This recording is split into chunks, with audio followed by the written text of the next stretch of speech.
আসসালামু আলাইকুম। আজকে আমরা বাচ্চাদেরকে নিয়ে কিছুটা সময় বাহিরে ঘোরাফেরা করার জন্য চলে এসেছি দিয়াবাড়ি। এই জায়গাটা খুব সুন্দর। দর্শনার্থীরা আসে এবং সবাই এখানে খুব মজা করে। তাছাড়া বাচ্চাদের জন্য কিছু এখানে খেলার জন্য অনেক কিছু রয়েছে। তাছাড়া সবাই অনেকে নৌকাতে উঠছে। এই তো তো আমরা আমাদের বাচ্চাদেরকে নিয়ে গিয়েছি। ফুল ফ্যামিলি গিয়েছিলাম। সব বাচ্চারা বায়না করছিল এই নৌকাতে উঠবে। তো ওদেরকে আমরা বলছি ওকে চড়ো। তো ওরা এখন সবাই এক এক করে নৌকাতে চড়ার জন্য উঠছে। ওরা ওদের ইচ্ছা মতো জায়গায় বসছে। আমি কখনো এটাতে চড়ি না, কারণ আমার অনেক মাথা ঘোরায়। আপনারা যারা চড়তে পারেন অবশ্যই তারা জানেন কেমন।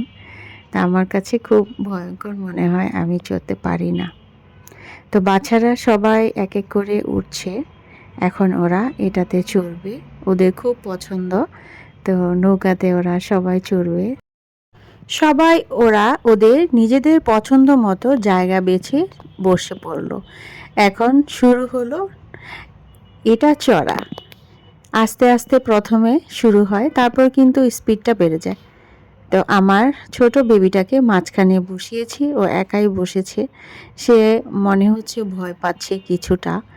তো ওর বোনের সাথে বসতে পারতো, কিন্তু সে একটু সাহস দেখিয়ে একা বসেছে। দেখি বাকি জার্নিটা কেমন হয়। আস্তে আস্তে এখন চড়ছে নৌকাটা, আর একটু পরে হয়তো বা স্পিডটা একটু বেড়ে যাবে আর কি।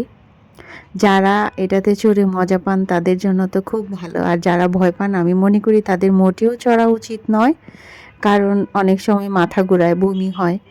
এই তো তো আচ্ছা, দেখি ওরা কি করে। ছোট বেবিটাও যেহেতু গিয়েছে, তার একটু সাহস বেশি, মনে হয় তেমন কোনো প্রবলেম হবে না। তো বসে আছে চুপচাপ, দেখা যাচ্ছে এখান থেকে মাঝখানে, একদম মাঝখানে সে ধরে বসে আছে শক্ত করে। ছোট সময় যখন মেলায় যেতাম, দেখা যেত সবাই একসাথে ভাই বোনরা মিলে যখন যেতাম, সবাই ওদের পছন্দের যে রাইডগুলো এগুলোতে চড়তো, কিন্তু আমি বরাবরই কিছুতেই চড়তাম না। কারণ আমি এগুলো চড়তে একদম পারি না, আমার খুব মাথা ঘুরায়। এমনকি দোলনাতেও চড়তে পারতাম না। আসলে কি বলবো, এখনো পর্যন্ত আমার অনেক ভয় হয় এসব রাইডগুলোতে চড়তে। তো সেই জন্য আমি কখনো চড়ি না। যারা এনজয় করতে পারেন, এগুলো চড়তে পারেন, ওদের কাছে অনেক হয়তোবা মজার। তো এই তো ওরা প্রায় শেষের দিকে মেবি চলে এসেছে। তো দেখি ওদের কি এক্সপিরিয়েন্স, ওদের সাথে কথা বলে ওরা কেমন আনন্দ পেয়েছে আজকে। বাচ্চারা তো একটু বাইরে যেতেই চায়, ঘোরাফেরা করলে একটু মজা পায়। তো আমি মনে করি ওদেরকেও বাইরে নিয়ে যাওয়া আমাদের অবশ্যই সবার প্রয়োজন।